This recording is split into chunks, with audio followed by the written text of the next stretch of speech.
Hello viewers. आज मैं explain करने वाला हूँ एक नई मांगा। तो पक्का कमेंट्स में बता दीजिएगा कि मैं इसका नेक्स्ट पार्ट लाऊं या फिर नहीं। और हाँ, लाइक एंड सब्सक्राइब करना मत भूलिएगा।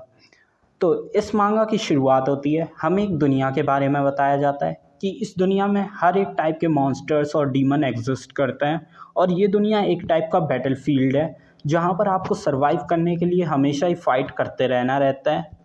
ये दुनिया दूसरे वर्ल्ड से लोगों को समन करती है जो कि हर एक डायमेंशन से होते हैं। और जहाँ पर सबसे पहले वो लोग समन होते हैं उस शहर का नाम है जेनाविस, जिसे सिटी ऑफ बिगनिंग के भी नाम से जाना जाता है। फिर हमें एक लड़के को दिखाया जाता है जिससे कि कोई कह रहा रहता है, क्या तुमने पहले कभी मार्शल आर्ट या फिर मैजिक सीखा है? तो वो कहता है नहीं, वो चीज़ें होती क्या हैं।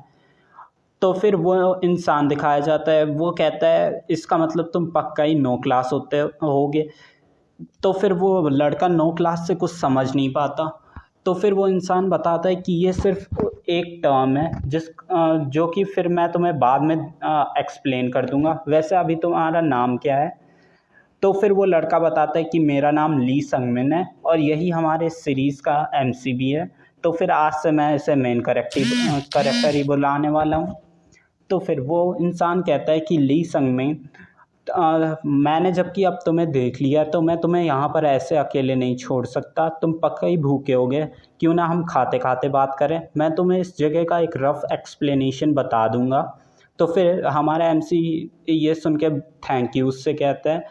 वो लोग जा रहे होते हैं जहाँ पर वो इंसान कहता है पक्का ही तुम प्यासे होगे, तो फिर इसे पी लो। वो उस बॉटल को लेते हुए कहता है कि आपका बहुत बहुत शुक्रिया। पर तभी हमारा एमसी उसके पास से उसका डैगर निकाल के उसे स्टैप कर देता है। और वो स्टैप करते हुए कहता है शायद से तुम्हें इस एरिया के रूल्स खुद ही अच्छे से नहीं पता कि किसी पे भी आसानी से ट्रस्ट मत करना। और वो उसे मार डालता है। फिर वो उसके पास से जो उसे चीज़ें मिल रही होती हैं उन्हें देखता है, जो कि होते हैं 1 लाख ER। यहाँ पर ER यहाँ की करेंसी होगी। और एक डैगर, वो सोचता है ये कुछ ज़्यादा नहीं है, पर फिर भी ये कुछ ना होने से तो ज़्यादा ही अच्छा है। फिर वो हमें बताता है कि उसने उसकी बॉडी बहुत बार चेक की पर उसकी बॉडी पे एक भी स्कार नहीं है। इसका मतलब मैं पक्का ये 13 साल पहले आ चुका हूँ, जब मैं सबसे पहली बार इस जगह पे समन हुआ था। और मुझे लगता है ये उस आइटम की वजह से हुआ है। फिर वो अपने बारे में बताता है कि मैं ली संगमिन हूँ, जो कि 27 साल का है और एक सीक्रेट मर्सनरी।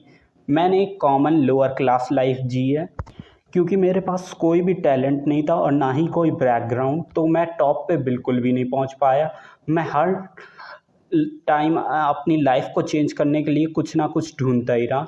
और एक बार मुझे लकीली एक अनडिस्कवर्ड डंजन मिल गई जिसमें मैंने अपने सारे एफर्ट्स लगा के क्लियर कर दिया। पर मुझे वहाँ पर सिर्फ एक ही चेस्ट मिली। मेरी होप्स उससे कुछ ज़्यादा ही थी, पर वहाँ पर मुझे सिर्फ एक पत्थर मिला जिसका कि मुझे यूज़ भी नहीं पता था। पर जब मैं मरा तब मेरे पास एक नोटिफिकेशन आया कि स्टोन ऑफ रिग्रेशन एक्टिवेट हो चुका है। आपको रिटर्निंग आपको भेजा जा रहा है स्टार्टिंग लाइन पे 13 साल पहले। और ये नोटिस तो ये सोचकर हमारा एमसी सोचता है कि पक्का ही वो स्टोन जो था वो स्टोन ऑफ रिग्रेशन था, जो कि लोगों को पास्ट में भेज सकता है। तो वो ये सोच के कहता है शायद से उसकी स्टेटस विंडो में कोई बफ इफ़ेक्ट आ गया हो इसके चलते। पर वो अपनी स्टेटस विंडो खोल के चेक करता है, उसमें उसकी स्किल्स बिल्कुल ही ज़ीरो होती हैं। ये सोच के वो कुछ ज़्यादा ही निराश हो जाता है। वो सोचता है कि ये सिर्फ एक वर्थलेस रिग्रेशन है। पर पर वो कहता है कि अभी भी मेरे पास मेरी 13 साल की मेमोरीज़ हैं, तो ये एकदम कम्प्लीटली तो बेकार नहीं है। फिर वो एक जगह जाता है जिसका कि नाम हेल्थ बोन रीअलाइनमेंट ऑफिस होता है। फिर वो हमें इस वर्ल्ड के समन्ड पीपल के बारे में बताता है कि वो हर टाइप के होते हैं। कुछ उनमें से मैजिक इस्तेमाल करते हैं तो कुछ मार्शल आर्ट, पर ज़्यादातर जो उनमें से कॉमन रहते हैं वो होते हैं 9 क्लास। हालांकि वो कुछ भी सीख सकते हैं और उनके पास स्पेशल बोनस ग्रोथ भी होती है, पर ये सबसे ज़्यादा लोएस्ट माने जाते हैं इस दुनिया में। क्योंकि उनके पास कोई भी एबिलिटीज़ नहीं होती तो वो सबसे पहले मर जाते हैं इस जगह पे। और मैं जो कि ली संगमिन हूँ, मेरे भी पास कोई क्लास नहीं थी, तो मैंने 13 साल सी रैंक मर्सनरी के तौर पे बिताया, पूरी मेहनत करके और ह्यूमिलेशन झेलते हुए। पर मैं सिर्फ मर गया अंत में, और सिर्फ मेरी लाइफ एकदम ही बेकार थी। फिर हमें एक इंसान को दिखाया जाता है जो कि हमारे एमसी से कह रहा रहता है कि तुम्हें स्केलेटन रीमॉडलिंग प्रोसेस करवाना है मुझसे। तो फिर हमारा एमसी कहता है हाँ। फिर तभी हमें 2 नोटिफिकेशन दिखाई जाती हैं कि तुमने ऑब्टेन कर लिया है लो रैंक मार्शल स्केलेटन को और एक हीवन कल्टीवेशन टेक्निक। वो ये देखते हुए मन में सोचता है कि मैंने 2 चीज़ों को हासिल कर लिया है 3 में से, जो कि मैं अपनी पिछली लाइफ में हासिल नहीं कर पाया था, जिससे मैं अपनी पैथेटिक लाइफ बदल सकूं। सबसे पहला है मार्शल स्केलेटन। इसके चलते हम दूसरों से जल्दी मार्शल आर्ट सीख सकते हैं। यहाँ पर एक्यूपंक्चरिस्ट तुम्हें मार्शल स्केलेटन देता है, बस उसकी एक ही कंडीशन रहती है कि तुम्हें कोई भी क्लास नहीं होनी चाहिए और कोई भी स्किल नहीं तुम्हें सीखनी होनी चाहिए। पर पिछली लाइफ में मैंने इस चीज़ को जानने से पहले ही एक स्किल सीख ली थी, जिसके चलते मैं इसे ले ही नहीं पाया था। फिर हमें मार्शल स्केलेटन का स्टेटस दिखाया जाता है, जहाँ पर ये लिखा रहता है कि तुम दूसरों से थोड़ा सा जल्दी मार्शल आर्ट सीख पाओगे। फिर वो मन में सोचते हुए कहता है कि क्योंकि ये डॉक्टर मर जाएगा जल्दी एक एक्सीडेंट के चलते, तो कुछ ही 9 क्लास वाले बंदे हैं जो कि इस अपॉर्चुनिटी को ले पाए थे। फिर वो ट्रू हीवन कल्टीवेशन टेक्निक के बारे में बताता है कि ये टेक्निक तुम्हें इंटरनल एनर्जी इकट्ठी करने में मदद करती है। टेक्निक्स डिवाइडेड होती हैं उनकी इंटरनल एनर्जी एब्जॉर्ब करने और उसकी स्टेबिलिटी के बेसिस पे। और जो मैंने पिछली लाइफ में लर्न की थी वो एक ऑर्डिनरी सेकंड ग्रेड टेक्निक थी, पर ये जो है ये फर्स्ट ग्रेड टेक्निक है। यहाँ तक कि जो लाइब्रेरी ओनर था उसे तक इसके बारे में नहीं पता था, तो उससे मुझे ये सस्ते में ही मिल गई। और जो अब आखिरी चीज़ बची है वो है विनिंग प्राइज़ ऑफ कोलोजियम, जो कि 1 साल बाद खुलने वाला है। उसमें ज्वाइन करने के लिए स्टैंडर्ड्स कुछ ज़्यादा हाई नहीं है, क्योंकि उसमें सिर्फ 9 क्लास वाले बंदे ही ज्वाइन कर सकते हैं। अब बस मुझे इस जगह पे रुकना ही है और अपनी स्किल को इम्प्रूव करना है। फ़िलहाल तो बस मुझे रुपए की ही ज़रूरत है ताकि मैं अपने लॉजिंग के लिए पे कर पाऊँ। तभी वो एक शॉप के सामने आकर रुक जाता है। उस शॉप का ओनर पूछता है क्या तुम कोई कस्टमर हो? तो वो पूछता है क्या ये आर्मर मुझे फिट हो जाएगा?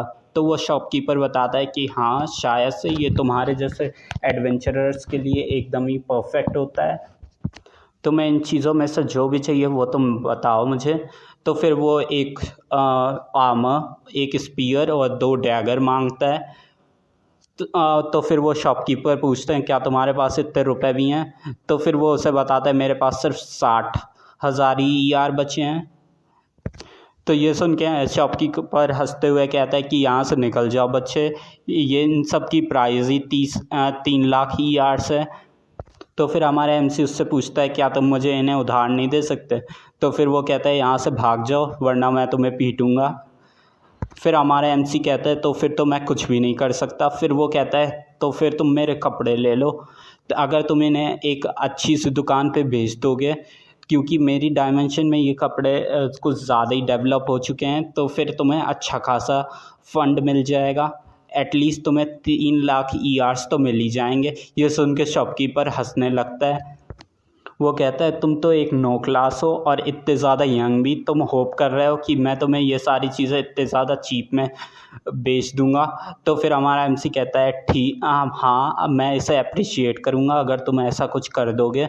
तो फिर वो कहता है तुम तो बहुत ज़्यादा ही शेमलेस हो। तो फिर वो उसे हमारे एमसी को आर्मर और चीज़ें दे देता है। कहता है कि मैं इन्हें पक्का ही उधार पे तुम्हें दे रहा हूँ, मुझे तुम्हारे कपड़े नहीं चाहिए, पर तुम मरना मत और मेरे पक्का ही 2,40,000 ER मुझे बाद में दे देना। मुझे लगता है तुम मेरे रेगुलर कस्टमर बन सकते हो। ये सुन के हमारा एमसी भी शॉक हो जाता है, पर वो उसे थैंक यू कहकर वो चीज़ें लेकर हंट करने के लिए आ जाता है।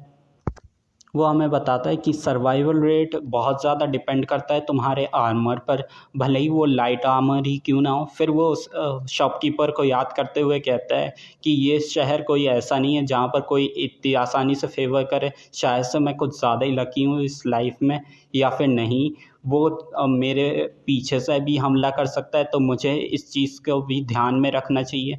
फिर वो इस ग्राउंड को देखते हुए सोचता है कि ये चीज़ मुझे 13 साल पहले का याद दिलवा रही है, जब मैं सबसे पहली बार यहाँ पर आया था। फिर वो उस चीज़ को सोच के कहता है कि मैं उस टाइम कुछ ज़्यादा ही पैथेटिक टाइप का था। फिर हमें कुछ ज़्यादा ही नोटिफिकेशन दिखाई जाती हैं कि तुमने रिकलेक्ट कर लिया है अपनी लाइटनिंग स्ट्राइक टेक्निक को, और भी ऐसी काफ़ी ज़्यादा नोटिफिकेशन आती हैं। फिर तभी हमें एक गॉब्लिन को दिखाया जाता है जिसे हमारा एमसी जिसके ऊपर सोल चेजिंग स्पीयर टेक्निक इस्तेमाल करता है और उसे एक ही स्ट्राइक में मार देता है, पर जिस चीज़ के चलते उसके हाथ में भी बर्न्स पड़ जाते हैं। वो ये देख के सोचता है कि ये एक ऐसी टेक्निक है जो कि वन शॉट वन किल के तौर पे काम आती है, पर अगर मैं इसे अपने इन अनट्रेंड हाथों से यूज़ करूँगा तो फिर मेरे ऐसे ही बर्न्स पड़ते रहेंगे, पर उसे इस चीज़ की कोई दिक्कत नहीं होती। वो सोचता है कि ये अब से मेरे लिए एक नया स्टार्ट के जैसा है। फिर सीन शिफ्ट होता है, हमें कुछ दिनों बाद का सीन दिखाया जाता है जहाँ पर वो एक इन में आता है। वहाँ का इन ओनर उससे पूछता है कि संगमिन तुम वापस आ गए। तो फिर हमारा मेन कैरेक्टर कहता है कि ये लीजिए आज की एकोमोडेशन फ़ीस। वो इनकीपर उसके डायमेंशनल पाउच को देख के कहता है कि ये तो 1.5 मिलियन का वर्थ करता है, तुम्हें ये कहाँ से मिल गया। तो फिर हमारा एमसी उसी मर्चेंट के बारे में सोचते हुए कहता है कि ये मैंने एक मर्चेंट से ख़रीदा जो जिससे कि मैं ज़्यादातर बार डील्स करता रहता हूँ। वो इनकीपर जो भी हमारे एमसी ने उसे लूट दी रहती है उसे कैलकुलेट करके बताता है कि तुम यहाँ पर इस चीज़ के लिए कम से कम 2 दिन तक रुक सकते हो, और अगर तुम इन्हें विज़ार्ड गिल्ड में बेचो भी तो भी तुम्हें इतना नहीं मिलेगा। फिर वो कहता है हमारे एमसी से तुम तो कुछ ज़्यादा ही अमेजिंग हो। तो इससे पूछता है हमारा एमसी पूछता है कि ऐसा अमेजिंग क्या है। तो वो बताते हैं जब मैं तुमसे पहली बार मिला था तुम एक नो क्लास थे और तुम इस सजेशन पे आए थे कि मैं तुम्हें मॉन्स्टर प्रोडक्ट दूंगा और तुम मुझे यहाँ पर रहने देना। मुझे उस चीज़ को देख के लगा था कि तुम जल्दी मर जाओगे, पर तब से अब तक 2 हफ्ते हो चुके हैं और हर दिन ही तुम मॉन्स्टर हंट में जाते हो और लूट लेकर आते हो। तुम सच में ही अमेजिंग हो और एक टैलेंटेड भी। पर ये चीज़ सुन के हमारा एमसी गुस्सा हो जाता है और फिर जाने लगता है। वो जाते जाते सोचता है कि टैलेंटेड ये एक ऐसा वर्ड है जो कि मुझ पे बिल्कुल भी सूट नहीं करता। मैंने इतना ज़्यादा सफ़र किया और मैं सिर्फ सी रैंक की मर्सनरी बन पाया अपनी प्रीवियस लाइफ में, और ये जो मैंने अपनी टेक्निक्स अभी सीखी हैं वो भी इसी वजह से, क्योंकि मुझे ये टेक्निक्स पता थी ये कैसे काम करती हैं। और अगर हमें इस वर्ल्ड में पता हो कि कोई टेक्निक कैसे काम करती है तो फिर हम उसे तुरंत ही सीख लेते हैं। पर ये टेक्निक्स अभी भी सिर्फ सेकेंड ग्रेड ही मार्शल आर्ट्स हैं। मैं चाहे इन्हें जितना भी प्रैक्टिस कर लूँ और जितना भी याद कर लूँ, मैं इनसे कभी भी बहुत ज़्यादा ताकतवर हो ही नहीं सकता। मेरी होप सिर्फ अभी प्योर हेवनली कल्टीवेशन है, पर यह भी सिर्फ एक कल्टीवेशन टेक्निक ही है, इसकी भी एक लिमिट ही है। फिर वो कल्टीवेट करता है, वो सोचता है कि मुझे कोई ज़्यादा स्ट्रॉन्ग मार्शल आर्ट चाहिए होगी। फिर हमें अगले दिन का सीन दिखाया जाता है जहाँ पर कोई हमारे एमसी को बुलाते हुए कहता है कि तुम फिर से फॉरेस्ट जा रहे हो। हमें दिखाया जाता है कि वो इनकीपर की डॉटर होती है। वो उससे पूछती है कि तुम हमेशा ही हंट करने क्यों जाते हो जबकि तुम्हें पता भी नहीं रहता कि वहाँ पर तुम कब मर जाओ। तो फिर हमारा एमसी जवाब देता है क्योंकि मैं दूसरे वर्ल्ड से आया हूँ और मुझे सरवाइव करने के लिए पैसों की ज़रूरत है, जिसके चलते मैं सिर्फ मॉन्स्टर पकड़ सकता हूँ।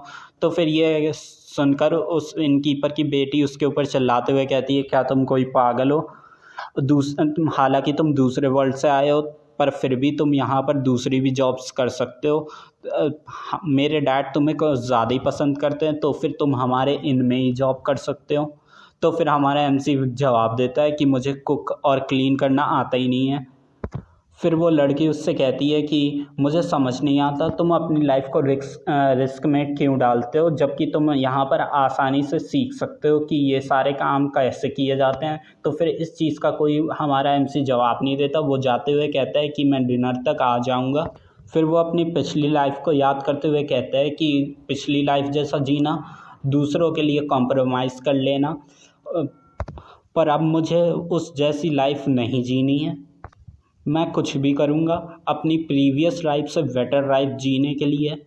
फिर हमें हमारे एमसी को शहर में दिखाया जाता है जहाँ पर नून बेल बजती है। हमारा एमसी सोचते हुए कहता है कि ये टाइम हो चुका है दूसरे वर्ल्ड से समन को आने का। हमें दिखाया जाता है जहाँ पर एक और बच्चा आया रहता है। वो हमारा एमसी सोचता है कि ये किड शायद से एक मार्शल आर्टिस्ट है, ये मेरे ही एज का लग रहा है, पर अगर ये ऐसे ही कंफ्यूज बना रहा तो फिर पक्का ही इसके आसपास ठग्स आ जाएंगे। फिर हमें दिखाया जाता है जैसा कि हमारे एमसी ने कहा होता है वैसे ये लोग भी आ जाते हैं और उसे भी एक बॉटल थमा देते हैं।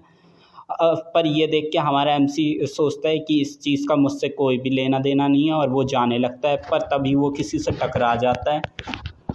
हमारा एमसी उससे सॉरी बोलता है, पर वो कहता है कि तुमने मेरी कॉलर बोन तोड़ दी, अब तो मैं तुम्हारी भी तोड़ दूंगा।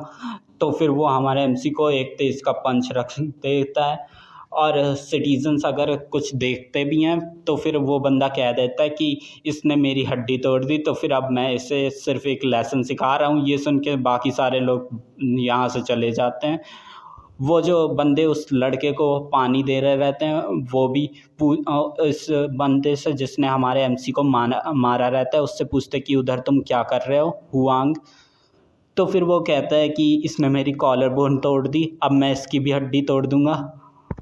ये देखकर हमारा एमसी सोचता है कि ये लोग लगता है सेम गैंग से हैं, आज तो मैं कुछ ज़्यादा ही अनलकी हूँ और इसने जो पंच किया वो कुछ ज़्यादा ही ख़तरनाक था। पक्का ये एक मार्शल आर्टिस्ट है और एक थर्ड ग्रेट मार्शल आर्टिस्ट। फिर वो हमें मार्शल आर्टिस्ट के बारे में बताया जाता है कि मार्शल आर्टिस्ट के ग्रेड कुछ इस तरीके से होते हैं। सबसे पहले थर्ड ग्रेड जो कि सबसे ज़्यादा कमज़ोर होता है पर नॉर्मल ह्यूमन के तौर पर कुछ ज़्यादा ही ताकतवर। फिर सेकंड ग्रेड, फिर फर्स्ट ग्रेड, फिर उसके ऊपर आता है पीक, फिर आता है सुप्रीम पीक मार्शल आर्टिस्ट। इससे ऊपर भी होते होंगे पर अभी हमें उसके बारे में कुछ बताया नहीं गया।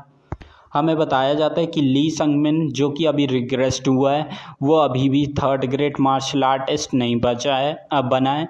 तो फिर हमारा एमसी सोचता है ये तो कुछ ज़्यादा ही डेंजरस है, मैं इसे खुद से कभी जीत ही नहीं पाऊँगा।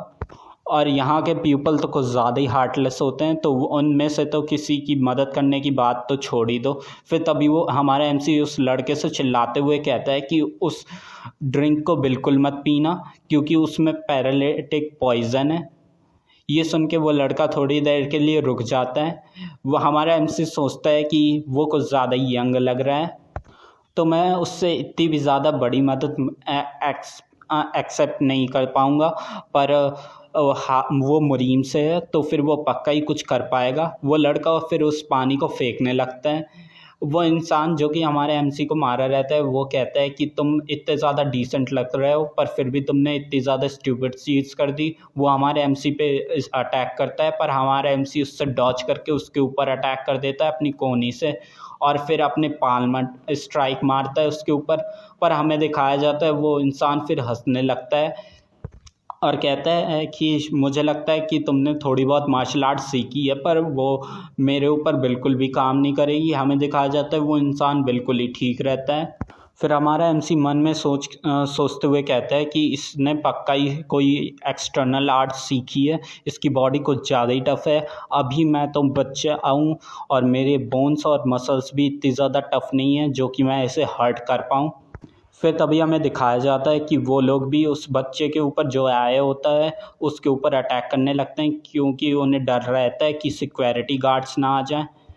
फिर तभी ये इंसान भी हमारे एमसी के ऊपर अटैक कर देता है। फिर हमारा एमसी सोचते हुए कहता है कि मैं इससे भले ही खाली हाथों से नहीं जीत पाऊँ पर मेरे पास मेरा स्पीयर है। वो अपना स्पीयर निकाल ही रहा होता है पर तभी वो बच्चा उसके सामने आ जाता है। वो पूछता है क्या तुमने पहले मुझसे क्या कहा, उसे दोबारा से कहो।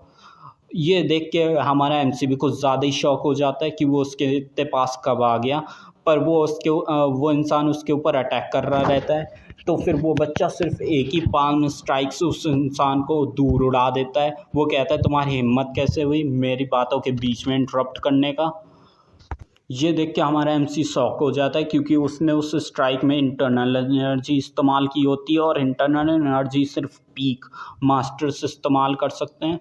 फिर उसे कुछ याद आता है कि ये मेरे ही एज का है और ये इंटरनल एनर्जी इस्तेमाल कर सकता है, एक पीक मार्शल आर्टिस्ट है। इसका मतलब ये डिमोनिक कल्ट का लीडर है, मतलब लिटिल हेवनली डीमन है, विजन ह्यून।